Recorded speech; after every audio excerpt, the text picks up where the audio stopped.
বরিশালে নিজ বসতঘর থেকে স্বামী স্ত্রীর মরদেহ উদ্ধার করা হয়েছে। সদর উপজেলার কর্ণকাঠি গ্রামে নিজ বাড়িতে সকালে রাহাত ও লামিয়া দম্পতির ঘর থেকে কোনো সাড়া শব্দ না পেয়ে প্রতিবেশীরা সন্দেহ করেন।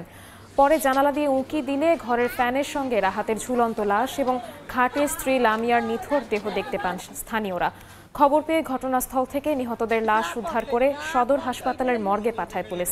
পারিবারিক কলহের জেরে স্ত্রীকে হত্যার পর স্বামী আত্মহত্যা করেছে বলে প্রাথমিকভাবে ধারণা করছে পুলিশ।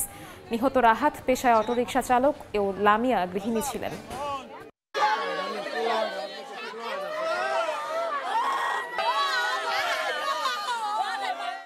সবাই মিলে ঘরের মাইয়ের মারছে, মারার পর যেই দেখছে মাইয়ে মারা গেছে, মারা গেছে।